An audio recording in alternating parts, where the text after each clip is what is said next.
So good morning. So shall we start without wasting time? First, I would like to thank Mr. Thakur, Pata Chairman, for giving me this opportunity. So, topic seems to be a little bit, I would say, complex. Because these days, just to tell you frankly, that for the past couple of days, there is too much media publicity, too much rumors, right, about those two airports. One at birthplace of Buddha Lumbini, right? We call it Gautam Buddha International Airport, and the other one is Pokhara Airport. So today's topic is about those two airports. And I think if we just stick to those two airports issue, the discussion might be a little bit boring, I think. So we go around this topic of travel and tour, aviation. So that will be better if you permit me. It's okay? First, I would like to introduce our speakers, Mr. Vijay Ponasamy, right? He happened to be aviation group chair in World Tourism Network, right? And he had 30 years of experience in aviation, in governance, law, public affairs, tourism, and even in international relations, right? So when I looked through your CV, I thought you may be the best choice if our Minister of Tourism wants an advisor. So let us welcome Mr. Vijay. Then Mr. Pushkarnath Thakur. So we have two Thakurs now. Mr. Pushkarnath Thakur, he is the Chief Commercial Officer in Delhi International Airport, right? And related with GMR. So GMR is a very famous word in Nepal also. Okay. GMR. So 18 years experience, Yes. I think. Yeah. And a very prominent consultant associated with aviation, even railways, commerce, business planning, and another very popular word in Nepal, PPP, Uh-huh. right? I understand. Yeah. PPP transaction. Yes. So let us welcome Mr. Pushkarnath Thakur. And then we have Captain Suraj Bandari from our national flag carrier. So Mr. Vijay, in his keynote speech, focused too much on national flag carrier in importance, right? Which I agree. But a lot of people even in the governance, they are not agreeing, to tell you frankly, right? So the result is that we have too many foreign airlines coming to Nepal, but national flag carrier has only 4 jets. It's unfortunate, actually. So Mr. Suraj, he also has 15 years experience of flying, and he is unique in the sense that being a pilot, he has done a master's degree in corporate financing. Corporate finance and captain going together, I don't know where you will land in future. Maybe one day CEO of National Flag Carrier. I fly it. Right. So let us start. So we have got 1 hour, I think. I spent already 5 minutes.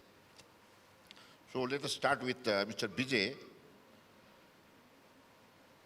The problem now with me is that I have jotted down a few questions, but most of them you answered already in your keynote speech.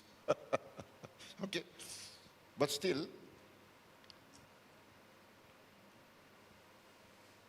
one issue we have right now, which is, I think, the hottest topic, is that when our Prime Minister visited Delhi very recently, just a few days back, so all the travel and tour sector and even aviation sector and media, they were talking about two new air routes, right?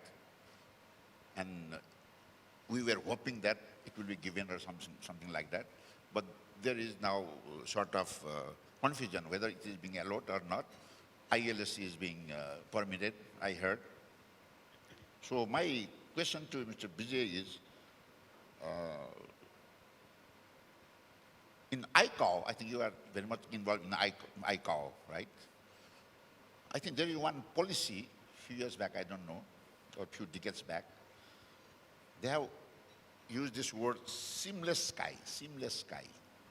And another word they used is flexible sky, flexible use of airspace. That flexibility is confined to, I think, use of military and civilian, right? In those places where there is some problem with the Air Force, I mean this, what they call it, Air Force base, in those spaces also you can use fixing the time frame from this time to this time you use, military can use, and the rest give it to civilian aircrafts, something like that. So that way, if that is the case with, say, our south neighbor, India, on that also we should have that type of approval, or what do you call it? So from your perspective, what may be the reason for this type of, confusion that we have been talking with India for so long, and there is always problem, right? And one of the Director General of Civil Aviation, former Director General, he once used the word aviation diplomacy. There is some lacking with our government, right? Some weaknesses from our part for aviation diplomacy. So that may be also the, truth. So from that angle, from ICAO angle, what do you think we should do now? The question is a little bit long, I think. Thank you. Thank you very much, Suga. You can hear me? Yes. Thank you. This is what we call a million-dollar question. And I guess if I had the answer and you had the answer, we'd all be flying out from these new airports this afternoon. See, the challenge is this, and I think, I don't want to be too technical, but purely you have to understand that although each country in the world has sovereign rights over its territory, right? Whether it's Nepal, whether it's India, whether it's China, any country in the world, that's part of your sovereignty, that you have almost exclusive entitlement to your territory. And your territory is, as I said, extends to the land mass, but it also extends to your airspace. Your airspace matches your land mass, right? I say almost exclusively because there are international conventions which govern the use of your sovereign rights.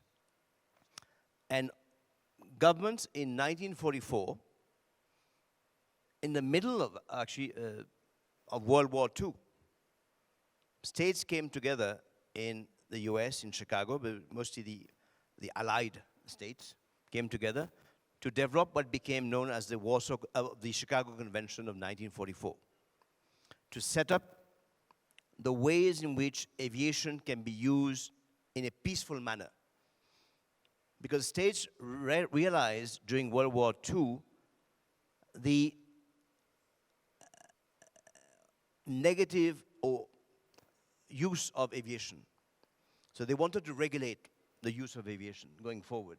So it can always be used in a peaceful manner for the benefit of mankind. And it created also the International Civil Aviation Organization. The one aspect which the convention could not agree on, although there was a lot of push from the US for governments to agree on what we call the freedom of flights between countries, what subsequently became known as open skies. But the Europeans felt a bit that they were at a disadvantage in terms of aviation, because the US aviation was less impacted by the war, whereas European aviation was very much impacted by the war. So they didn't want to have an open skies, because they feel that the US carriers would just take over their market. So this is when it led to the system of what we call bilateral air services agreements, which countries negotiate, giving rights to each other to fly. So many airlines can fly to one country, so many airlines can fly to the country. So these were traffic rights negotiated between states, and this carried on even up to today. Some states have taken on the Open Skies Agreement, which is basically a more free-flow open. And generally, countries which have a focus on tourism would tend to go that way, but not all countries do. But that's a matter of bilateral negotiations, and probably a matter of aviation diplomacy as well, because countries have to negotiate traffic rights. Then you have a matter of your domestic airspace, which is your sovereign right. How you regulate that airspace domestically is a matter of that country. And many countries do have, not many, but quite a number of countries have a very heavily used airspace, because the traffic is very intense. And you also have challenges because there's some airways which are allocated or dedicated to the military. So even local airlines, national airlines, have difficulties finding the most efficient route because they're constrained by some air routes which are not available. So even internally in a country, there are battles between the civil aviation sector and the military aviation in terms of use, because obviously the military wants to keep those, and more often than not, these are kept in case of. And the civil sector will say, well, in case of, yes, but in the meantime, I have flights going in and out which need more bandwidth. So that's a matter of negotiation internally. And eventually, some countries do give up and so that they can take back at short notice in case of an emergency. But that is helpful. Now, in terms of the issues you mentioned, that is also regulated internationally, because during the 1944 Chicago Convention, the states also agreed on two other agreements. One is called the Two Transit Agreements, and one is called the Five Air Rights Agreements. The Two Transit Agreement, most countries sign, and I'm sure all your neighbors have signed this Two Transit, which is basically giving you a right to overfly a country and to stop for a transit purpose, right? And this is where I think, whereas it is good for the countries involved in this discussion to have direct dialogue, but there comes a time when you must bring in an external party to the table. Because if this dialogue has been going on for so long with no satisfactory conclusion, you can't keep talking forever, whilst in the meantime your needs are increasing. I think this is where Nepal should formally ask ICAO to actually intervene in this matter and bring all the parties concerned at the table and work out how to make it happen. Not whether it can happen or not, is how to make it happen. Because I think India has an obligation to make it happen. They can't just say, no, well, I'll think about it, and let's talk about it next time your Prime Minister visit, we'll talk about it, No, it has to be resolved, because this is a matter of national importance for you. You depend on travel and tourism, which means air access is critical. Finding airlines coming in is a challenge, but if you don't have somewhere to land, there's no point asking airlines to come in. So I think the sooner you can actually formally ask ICAO, once you're satisfied that you've exhausted the diplomatic channels with your neighbors, ask ICAO to intervene. It's not an unfriendly act because you're trying to find a peaceful way to resolve this. And the international organization which is responsible for this in the UN system is ICAO. So asking them to help and bring to the table and find a solution to it is, for me, the way forward. Thank you, Mr. Vijay. By the way, I think your suggestion about approaching ICAO, it may not be appropriate in the sense that India may take it differently. Why you are trying to make it international affair? It is a bilateral affair. That is my personal view, of course. Anyway, But this is why I'm saying you should engage with India and even say to them that if we're not able bilaterally to resolve this, let's find the technical expertise to help us in doing so. At the end of the day, it will be a decision for India anyway. Right. But the other thing is that we have access already. We just want alternate access, 2 or 3, so that is a different thing. So thank you, Mr. Vijay. Now I'll come to Mr. Thakur. So my question is about operation of these 2 airports, right? Since you are familiar in India about this, what we call PPP, right? That you are doing, I think, it's a joint venture, right? 54% GMR, 26% AAI, Airport Authority of India, and 10% is to Fraport. Fraport. Is it Frankfurt? Fraport is the Frankfurt airport, yeah. Nice. And the other one is Iraman, Malaysia. What is that company? There is Malaysia Airport Berhad, but they have Airport, exited. yes. They have exited, and now GMR has 64%. So I think it is a grand success, right? Operation of Delhi Airport and all those things. Yes. So yes. do you think it may be possible for these 2 new airports to go on that line? And what will be the sort of constraints, challenges, and given in the situation, I mean political situations, right? So there's always 2 views, no, politically. One in favor of privatization, or going to private, and other is totally against the privatization. So in that scenario, and these 2 are brand new airports, right? It is similar to, I think, Kushinagar airport, right? Kushinagar also, I think, in the same category. They first planned as international airport. Now it came down to domestic, I heard, no? International not feasible or something like that. So in this context, do you think that it is possible, or whether, your personal opinion, GMR may be interested to operate those 2 airports? Okay. I'll first talk about the PPP part of any transaction, whether it is airports or either highways or even other infrastructure sector. And I'm leveraging on the past work that I have done in this space. I think the first question that needs to be answered is why PPP? Why are you looking for, why is the government looking for a private partner to be onboarded? There are multiple reasons which are possible. Sometimes it's about bringing in the private capital because the government is capital constrained and the private has better ways to raise financing and bring it on board. That's one of the reasons. At other times, it's about the efficiency of either the construction, development, or operations. So you want to leverage the private sector efficiency of construction and operation in any sector, whether it is airports or the other sectors also. So I think when we are talking of a PPP in the context of these 2 airports, we need to be clear what is the primary purpose for which we are looking at a PPP.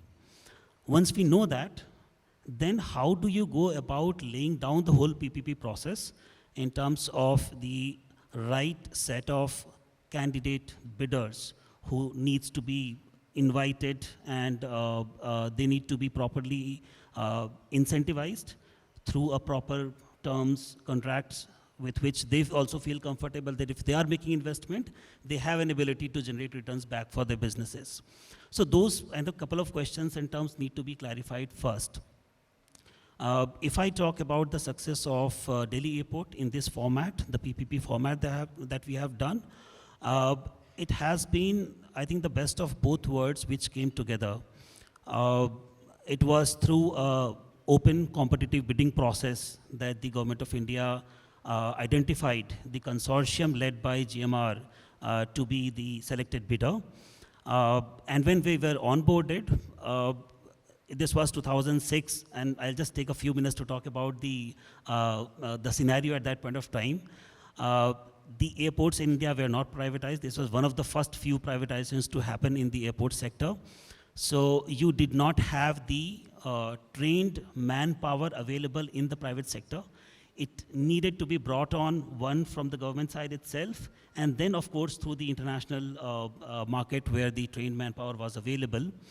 Second, when we took over, there was a large amount of capital investment to be made, so that needed to be raised from the private sector lenders and in fact the public lenders as well.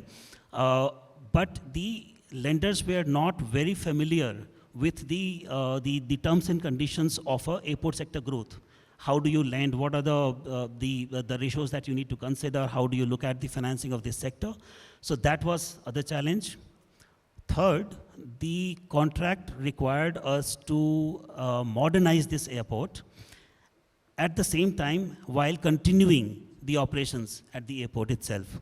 So it was like a brownfield, as we call it, brownfield PPP participation.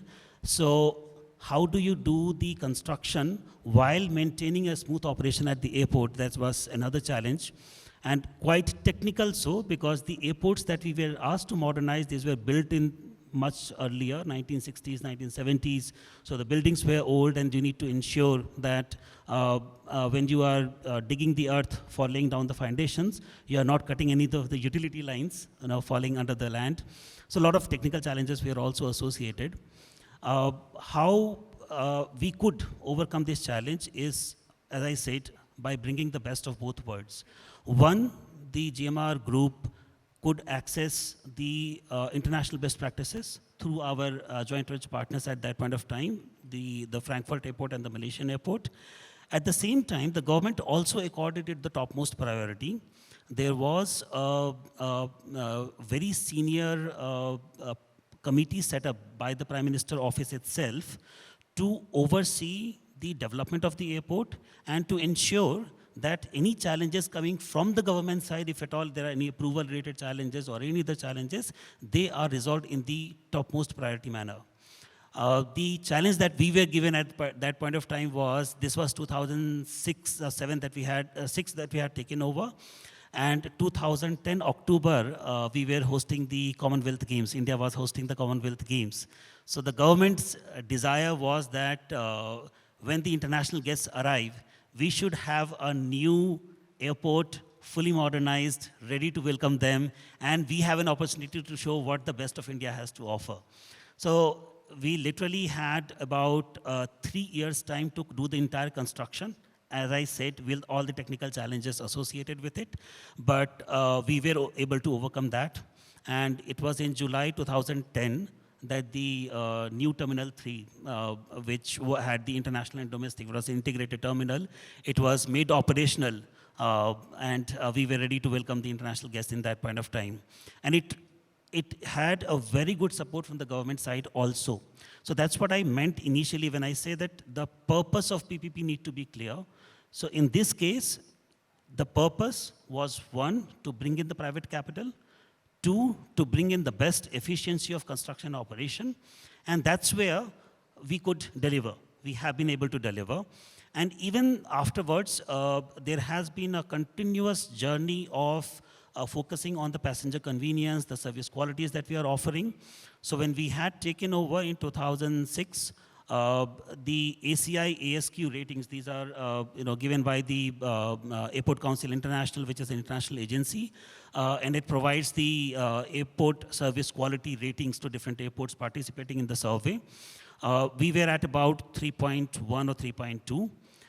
The government contract mandated us to cross 3.75, but in the period of time, we have crossed 4.99, and we have been I think, last 5 or 6 years continuously. I think 2014 onwards, if I'm correct, first airport in the South Asian region in terms of the ASQ ratings. So the journey has been continuously focused on the passenger service, the passenger convenience, and if I can just take a minute on the COVID environment also, because that tested us to the utmost core, and not just us, I think the entire sector as a whole. But everything was, of course, you all know that it was brought to a standstill, and we needed to reopen the operations in an environment where the passengers are not convenient to come out of their homes and take a travel. How do you make them feel safe? And the safety should not come at the cost of convenience. You can't just put 10 processes to be complied by all the passengers, and then suddenly it becomes a very cumbersome journey for them to undertake. So we were very clear that we have to keep people first, passenger first kind of a focus. It's not just to ensure the safety of passengers traveling, it's also important that our people at the airport functioning and serving the passengers are also equally important, and they are also equally safe. So a whole set of protocols were developed, which were put in place so that and then there was a lot of media campaigns done along with, again, as I said, with the government. Government was also quite proactive in this manner to give the confidence to the people that if you are coming to an airport in India, of course Delhi airport as well, you are coming to a safe building to travel. There are enough protocols in place, there are enough mechanisms in place to make your stay at the airport, whatever few hours it is for, it is a safe travel. So that's where the combination of private and private comes together to make it happen. Thank you, Mr. Pushkar. So we have a new panelist, Mr. Baburam Podel. I would like to invite.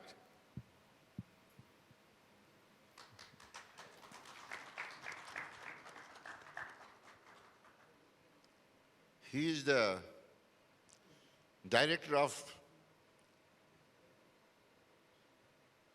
our two airport projects, Pokhara and Gautam Buddha Airport. You are still with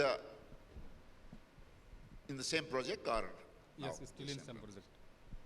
So he also has almost 25 years of experience in Civil Aviation Authority of Nepal, CAN.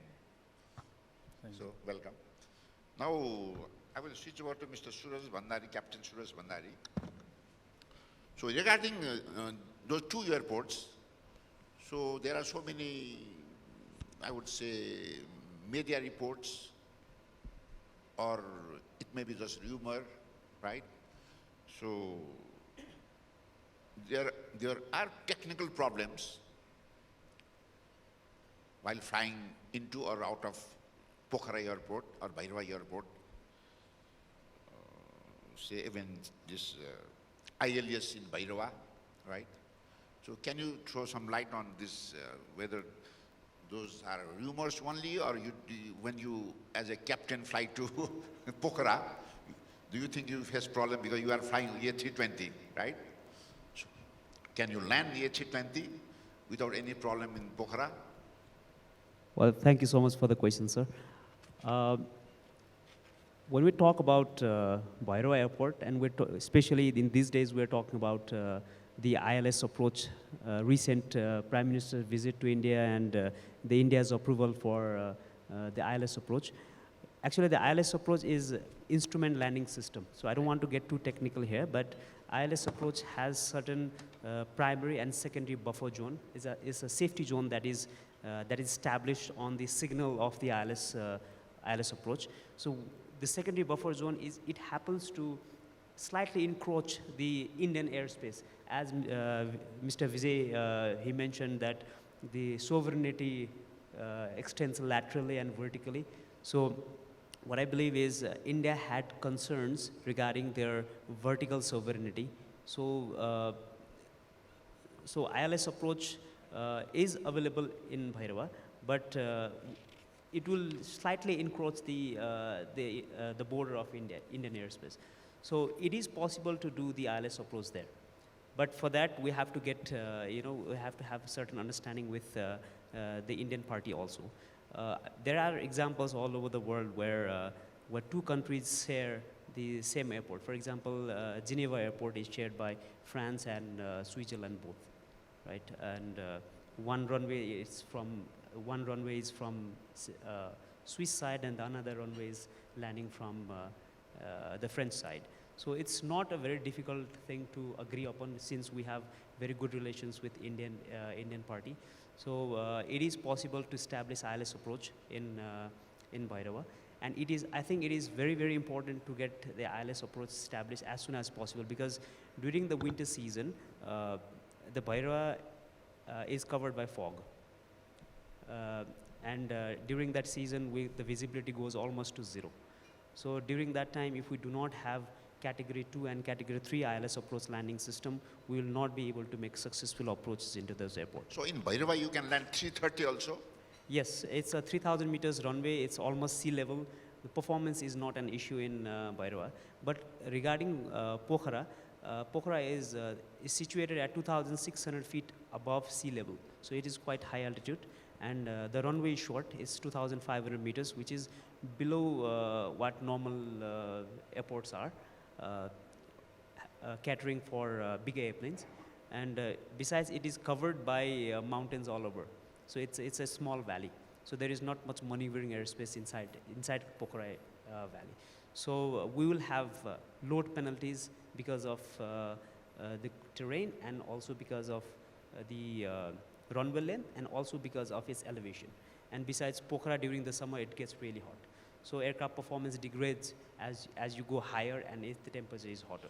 So I would say even for Airbus 320, during the summertime, we'll have load penalties. Winter should not be much issue, but we will not be able to land the aircraft bigger than Airbus 320 in Pokhara Airport. That is for sure. Thank you, Mr. Captain. So, Mr. Bavram Paudel. So, regarding these two airports, and this, as I said, the topic about two more routes from India. So I heard in Mahendranagar we can go out, right? Yes. So what do you think may be the reason that I can go out in the same route, but I cannot come in the same route? Is there any technical justifications, or can you give us some idea of what may be the reason for that? It looks strange that I can go only this side and I cannot come from that side. So can you say something about this? It is a little bit confusing to the general public. We can go out from Mahendranagar, say if we, from Kathmandu or from Bhairava, from airport, if we want to go to Middle East, right? It is the shortest route, and from Mahendranagar we can go straight to West. But while coming from that Middle East or from Europe, or we cannot come in from the Mahendranagar, we have to come all the way to Simra. Is it so? Yes, sir. So what might be the reason? So with respect to this departure, there are many bi-directional routes, Bandhanagar, Nepalganj, Bhairava, as well as Simra, and eastern side also. But in terms of arrival, the only one gateway is the Simra point, except this Bhutan route, this Druk here from east of country.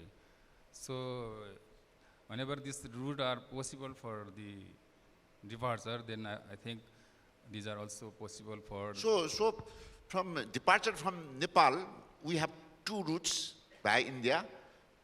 For arrivals, only one route, that is Simra. Is it so? Yes, yes, yes. Okay. Yes, yes, almost all the airlines should, whenever they are come to into Nepal, then they should come to Simra first, and then come to Kathmandu or Bhairava or maybe Pokhara at this point of time.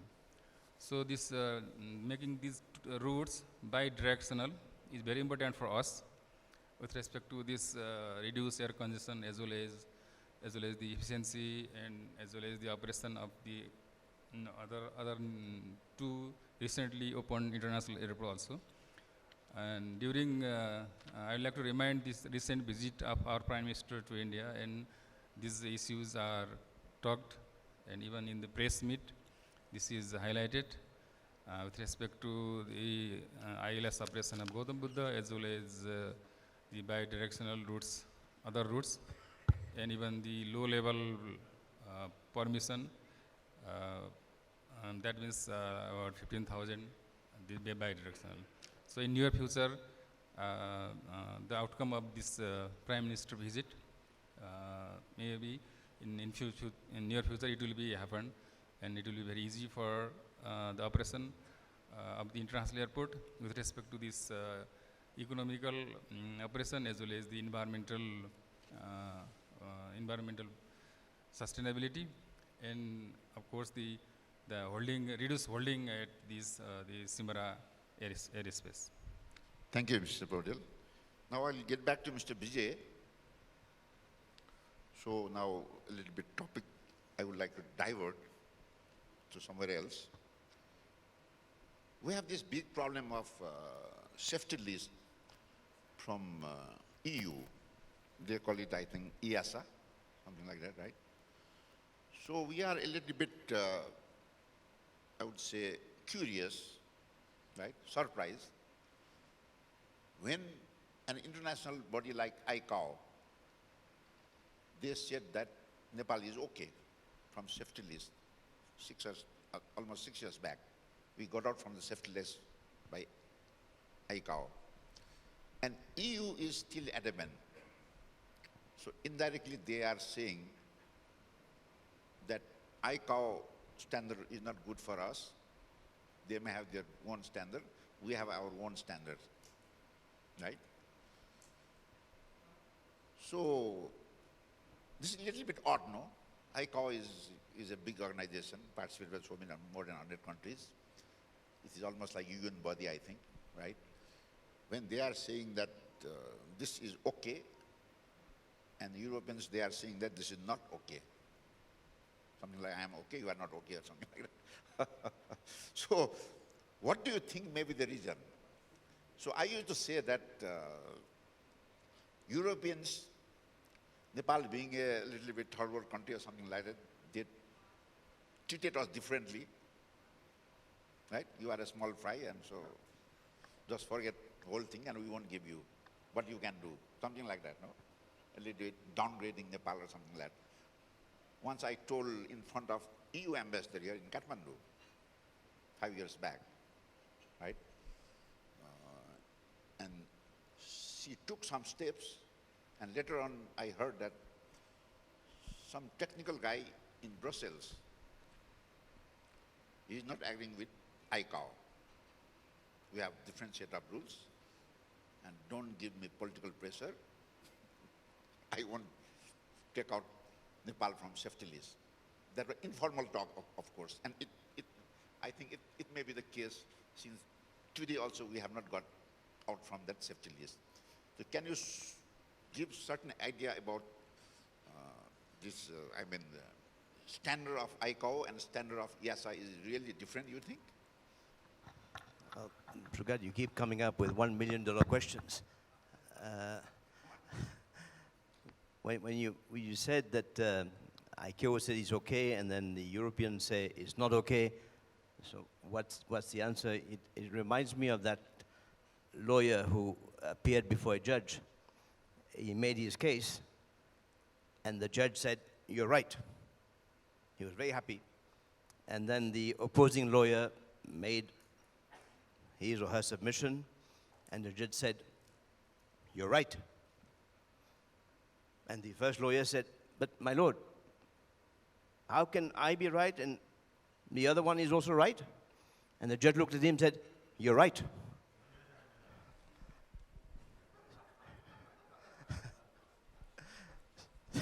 But more seriously, you see,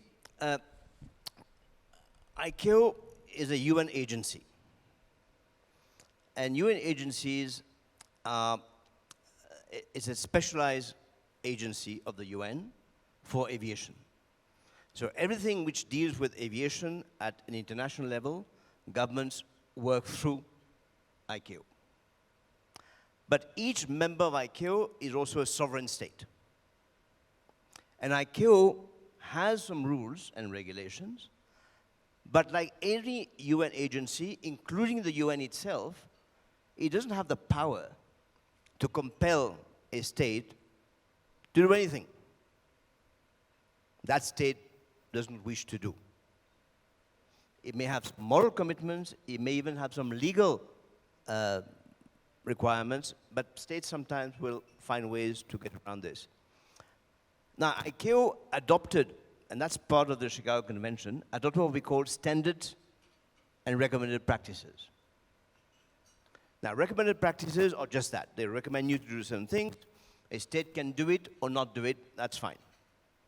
Now, standards are supposed to be rules a state must comply with. However, the Chicago Convention only asks a state to comply with standards, but if it is unable to do so, it simply has to give notice to ICAO, but it cannot comply. So, and that became a weakness in the overall safety oversight scheme, because you could not guarantee for a pilot, you want to, when you're overflying a country, you want to make sure that country is complying with the standards so that you know what to do and how safe it is to do so. And that became a very loose system, so much so that it was only until early 2000 that ICAO adopted a new scheme, we call it safety oversight scheme, where they would do audits, safety audits of different countries, one after the other, and basically see whether they were compliant with the standards. Unfortunately, again, in the UN system, audits were conducted, but they remain confidential. As an overflying, let's say, airline, you would not know what was the result of the audit. Did they pass? Did they not pass? So it was only about 7, 8 years ago that finally ICAO decided they would publish. Right? It took a long time. And even the publication is like given in a staggered manner to give a state the chance to sort of do what it needs to do before the publication comes out. Now, ICAO standards, like any UN agency, is based on the common denominator. Right? You see, the whole notion of international organizations is that they operate on the basis of consensus. Everybody agrees. There's no disagreement. A resolution is passed. And to get consensus, you basically go for the minimum denominator. Right? So some states, especially the US and the Europeans, have always pushed ICAO to, let's say, increase their standards. And many other states resist because it has financial implications also. When the higher your standards, the more expensive it is to actually keep up. So US has had their own safety list. Europeans have had their own safety list. And they are very different from the ICAO list. But the problem is that to fly into the US, you must be on their safety list. If you do not, they'll say, that's fine. You simply cannot come. If you want to come, you have to comply with my safety list. And in the US, it becomes worse, because if you're not on the safety list, you can't even increase your flights to the US. You can't do code shares with a US carrier. Government officials cannot fly in your airline, and then at one point you get banned. Europe has basically followed the same path. First with the Joint Airworthiness Authority, what's called the JAA, and then it became EASA, the European Airworthiness, Aviation Airworthiness Authority. So they have their list. And in a way, many countries say it's unfair because ICAO is regulating me and I'm complying with ICAO, and now you're putting a different set of rules. Unfortunately, that's the name of the game. If you want to fly into Europe, you have to comply with their rules. Now, it doesn't mean that, again, like with India, negotiation is always possible. You must sit down they are in a way, they are a regional regulator. And you must be able to sit down with them and say, what are the rules I'm not complying with? But one by one, what it is you need to do and understand. Knowing at the end of the day, you have no choice but to comply. Unless the only option you have is to walk away. That you can do because you're a sovereign nation as well. But it just means that their borders are close to your airlines and you're a tourist destination, you will want to work with them. But it has to be done in a respectful manner, both sides. Because at the end of the day, EASA is a state organization. You're a state. So they cannot, in a way, tell you, you have to do this or no. They have to sit down with you respectfully and explain what it is you need to do. And then you agree with them on a path, a plan of action. And the advice I would give with you, let them, because see, you have a relationship, you have the EU ambassador here. See, the EU ambassador can be a very important player in this, because whereas technically EASA can ask you what to do, you can then talk to the EU ambassador is, can you help us meet those obligations? And you say, how? Well, we need finance, we need technical expertise. You provide that, we'll comply. In a way, you make them share the challenge, share the burden. Because it cannot be you alone. There are many other countries in the world which have the same issue. But I think Nepal should engage with the European Commission at the highest level, okay? DG Move in particular, and I have a good friend there, I'll probably introduce you to him, who actually can help you chart a path to getting out of their list.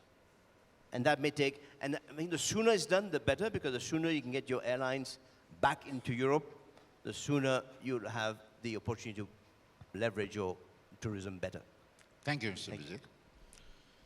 Now So, sir? I will get back to Mr. Pushkar. So, sir, may I add something Yes, regarding please. So, in relation to this EU safety list of Nepal, it is already 10 years. It was listed in 2013. At that time, the air safety list reason was mainly three.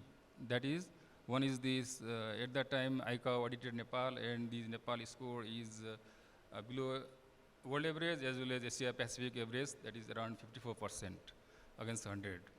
And the second one is the fatal accident, especially the small aircraft, 2010 to 12. Accidents. That is another reason. And third reason is, at that time, ICAO issued a significant safety concerns to Nepal during the audit finding of 2013. That is the significant safety concerns in the area of AOC. So after that, Nepal did lots of progress. And in the validation audit in 2017, at that time, the ICAO lifted the significant safety concerns, as well as the Nepal effective implementation of the ICAO SAPs is 66% at that time, against 54% in 2013. And also the accident rate are reduced. Okay, thank you. After that, we continuously claim that now whatever reason you gave us, that is already addressed. So we should not be in the air safety list of you. And we are continuously working. And then the ICAO audit plan was again planned in 2020 because of this COVID pandemic. It was postponed in last year in 2022 April. We are audited by ICAO. We are one of the states receiving the audit even during the pandemic. And scores, that is, score is 70%, more than 70%, and which is the above of world average as well as Asia Pacific average. And after that audit, and then there is, we have continuous dialogue with the EASA, mainly the EU ambassador, as well as the DG of CAN. And then one on-site mission in last October visited Nepal, 3 days missions. And they started their assessment with respect to the safety, all these things. And the report was satisfactory, as that they said that Nepal has established robust safety foundation and other commitment to implement the new. So new we are standards. hoping maybe within the next few months we get, maybe. And then We are hoping. after that, they decided. What is the estimate that we will get out from ESA within next 6 months or 1 year? Any guess estimate, I mean, from Okay, so the report said that there's some implementation of this whatever standard we adopted after the IGA audit. They planned another mission, maybe in near future, and then there should be another mission, maybe September or before. After that, the report will be submitted to the Air Safety Committee, and there is joint press release of DG and the European Union ambassador, Mr. Nona Depres, so that after this second technical missions in coming future, near future, then we are very much hopeful we will be getted from this air safety list of EASA, as we are already in more than 10 years. Okay, thank you. So this is the current update and status. Thank and you. We are deserved to get it from of this Okay. air safety thank list. you. Thank you. Maybe, Shugan, Yes, just please. one quick point on this, because see, you have to understand this, that the pressure should come from Nepal, Obviously. because the pressure is on Nepal to get out of the list. And my understanding was that there was another visit from the Europeans which was due, but I was advised before coming here that they've cancelled that visit. Now, yeah, they've cancelled it because there was some other issue which here, and they realized that no progress is happening, so they've cancelled it. Which means that you are now back in terms of pressure to get them to the table. And this is where I think to get their attention, you need to get ICAO on board on your side. Because ICAO has rated you, right? So you should, in a way, be meeting with the European Commission and EASA together with ICAO, so that then you work out together what it is you really need to do. Because see, they also know that they can't keep pushing you around because you're a sovereign state. You can also go to the ICAO assembly and do basically a working paper on how the Europeans are, in a way, treating you unfairly, right? And they know, from an aviation diplomacy point of view, that's not good. If you go out there and start claiming that they are being unfair and they're bullying you, right? So this is where you need to push them, because the pressure must come from you, because the pressure is on you. Thank you. So one quick question to Mr. Pushkar. So we are talking about these two airports, marketing of the airport. So personally, I have a little bit reservation. Why should we market an airport? Because in a city, there is only one airport, right? If I have to go to Pokhara by air, there's only one airport. If I want to go to Delhi, right now, there's only one airport, right? So why should you do marketing and branding that you come to me, something like that, right? So right now the issue is going on in Pokhara and our two new airports. We should do marketing of the airport. So instead of that, don't you think that instead of marketing airport, we should market the whole city or something like that, right? Pokhara is a beautiful city. Yeah. And this Bhairava airport is next to birthplace of Buddha, something like that. So what do you think about this marketing of airport? I don't understand. No, I think the marketing of airport is important for Why? airports of all scale. For? Airports of all scale. It is irrespective whether it is a small new airport which has come in a city, or it is Delhi airport, which is already 65, 70 million traffic. We also market ourselves. And I'll talk about the reason as to why. I'll go back to the initial comment Mr. Punusai made in his keynote speech that tourism and aviation, they just go hand in hand. They have to live together. So of course, airport is a mode of travel which has been provided either by the government or the private sector to facilitate some kind of a travel. The underlying demand for travel has to exist. Without that, of course, whatever mode you put in, if you put in a very flanky airport also in a place where there is absolutely no underlying need for travel, it will not get traffic. So the underlying need definitely needs to be there. It could be either tourism, it could be business, it could be visiting friends and relatives just because of the population.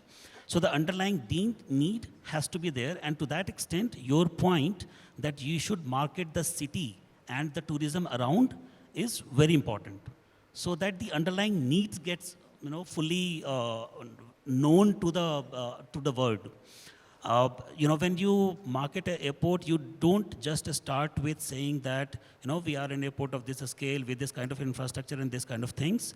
You need to start with why people travel to that particular city, why are they traveling to this location, and of course, if they are traveling, here is our airport, which is providing the right kind of infrastructure, the right kind of facilities for you to very conveniently travel and complete your work in a few hours' time.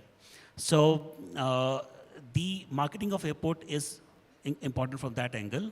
And as a Delhi airport, we have some destinations in mind that we want to get connected. As on date, Delhi airport is connected to about 143, 44 destinations, both domestically and internationally. But even then, there are destinations that we want to get connected to.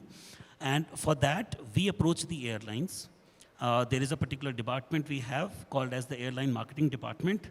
The department approaches the airline with all kind of facts and figures, which makes them believe that connecting Delhi airport from that city is going to be beneficial for the airline also. It's a sustainable route, it's a commercially viable route, there is an underlying need for travel, and of course you have to present all facts related to the number of industries located, how many people are already traveling. It's just that they are traveling via some other place, not directly, but they are traveling.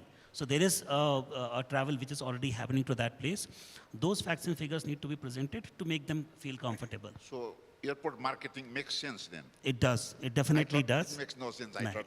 it does. It Anyway, definitely. thank you. Yeah. So, Captain, Mr. Bandari and to Mr. Podil, one quick question. If we have Kathmandu Pokhara high-speed train, railway, if we have Kathmandu Pokhara high-speed train, the distance is 200 kilometers around. So you can reach within 1.5 hours to 2 hours if we have high-speed train. In that case, what will be the sort of Pokhara airport? What will be the fate of your? So, and that time maybe it makes no sense to call Pokhara airport international. Everybody will fly to either Kathmandu, right, directly, something like that. So, just my, you can say, out-of-box thinking, if there is a railway line between Pokhara and Kathmandu, and high-speed one, right, so you can reach there in 1 and 2 hours, and then in that case, Pokhara airport may be a really white elephant then. Well, it depends on what kind of traffic do you have on that sector. We have cities all over the world which are connected by railways, roadways, and airways. And it depends on how profitable that sector is. Like building a railway from Kathmandu to Pokhara through that terrain, it'll probably cost you billions of dollars. Flying an aircraft is over to Pokhara is much cheaper than operating a railway through the topography of Nepal. So I believe, given the circumstances, there is no other better alternative than flying to Pokhara. Besides, why would you want to travel? Why would one want to travel 2 hours when you can just reach there in 20 minutes? You're saving a lot of time that way also. Time is money. And besides, operating in Pokhara, Pokhara is not just a place for for few people to go. Thousands of domestic and international tourists, they go and visit Pokhara because it's a beautiful place to go. So the number of visitors, number of travelers going to Pokhara is huge.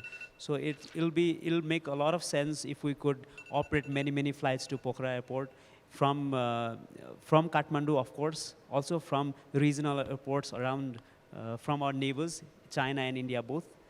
And also, if we could have high-speed train going to Pokhara, it will add additional travelers to going to Pokhara. So again, it will boost up the economy of the Pokhara. So I think, although it's a hypothetical question, but we know that we cannot just have we cannot just substitute one mode of transportation for another, especially in a country like Nepal. Nice. Thank you.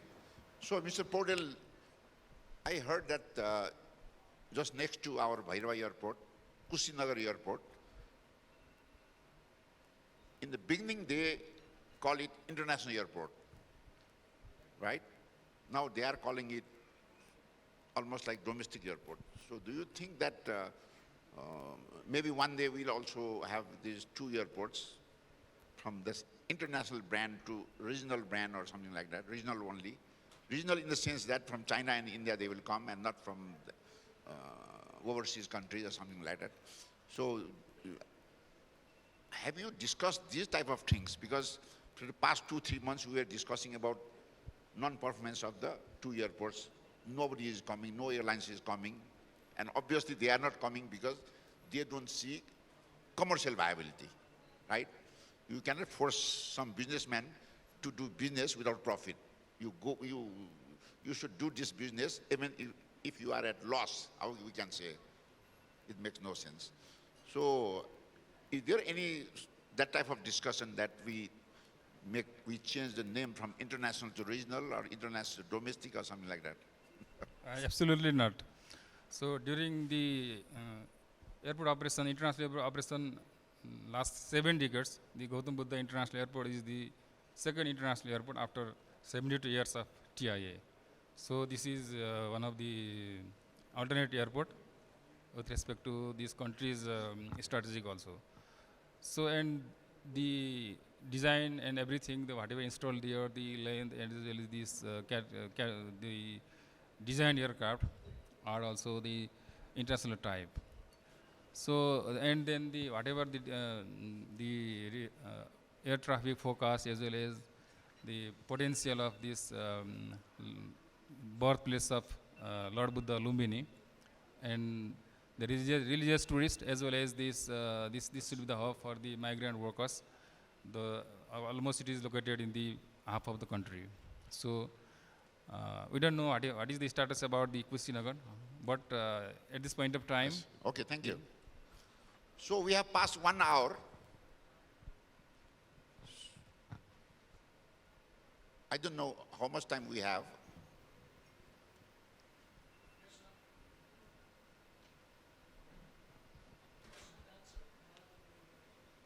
Finished? So unless we have some questions from the audience, very quick questions. Yes, please.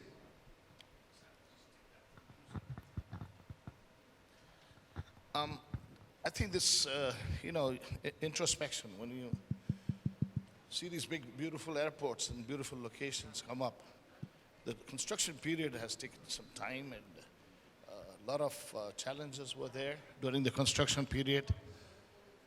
Years passed. We did have obviously we had an agreement with India on the construction of the airport.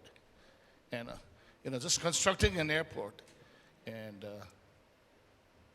then suddenly this change of whole thing, from yes to no, or maybe. There are challenges, of course, and I believe the right measure, right amount of clear and transparent diplomacy is of essence right now. So this is a question for all of you, and Mr. Thakur, from me, Bibu Thakur. Of course, we want to promote regional tourism. I'm getting old, and pretty soon you will too. We want to see big growth in regional tourism. Nepal, India, and the countries around us. We will be losing out in the long term. Our loss would directly or indirectly also be your loss. Your gain will be our gain will be your gain. So here we are in this juncture. We must move ahead. How do we do that? Of course, diplomacy in the highest level is of utmost essence. And I see in yourselves, sirs, that there has to be a clear-cut diplomacy. I was also interested to hear about the aviation rules set by the government and the aviation rules set by the military. So how do we close the gap is a question, I guess, that everybody has in their mind. We're running out of time. We're really running out of time, and before things go really, really haywire, we must do something about it. And that's my question, sir. Okay, I'll answer this question in two parts.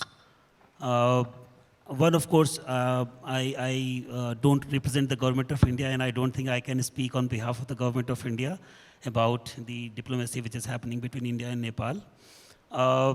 What I can share is based on our own experience within the domestic territory about what you mentioned initially about the flexible use of airspace. On that perspective, what we are aware is that the government of India has taken a lot of steps. There is a national body which has been set up to look into this issue of flexible use of airspace to understand and arrive at a very common understanding between the civil and the defense parts of the government, so that there is more and more airspace which is made available for commercial operation. I am aware of that in a progressive direction. There has been quite a few liberalization made recently. However, as I said, on the international part, I don't think I can represent the government of India. What I can talk about in the other context related to these two airports is that when you look at a network of airports within a particular geography, it's not that each airport can play the same role. So when, if I talk of, let's say, in the Indian context, if Delhi airport is playing the role of a national capital airport, being the gateway to the nation, being the hub airport, there are aspirations that the other airports will have, but are they equally well placed to play the same role? That needs to be assessed. So recently, the government of India itself has commissioned a study where it wants to understand within the Indian network of airports, which airport is well placed to play what role? Which one should be a solid hub airport to be called as the hub of India? Which one should play a good regional hub airport so that it aggregates the traffic at a regional level and feeds into the national hub? Which one is good to be just a regional airport for the local tourism, local traffic? So there needs to be a good understanding of what role each airport can play in the network of airports within the same territory, and then the efforts need to be directed in the same direction. So that is something which I think even in the Nepal's context, the government might want to consider. I understand there are some, about 35 operational airports with a larger network, as in out of the 50 plus airports being there in the country. Is each airport well placed to become an international airport? That is a question which I think we must assess and we must respond to ourselves. And I'll go back to my initial point of there being the underlying need for travel, justifying that role to be played. That needs to be connected. Thank you, Mr. Puskar. So I think we close our discussion.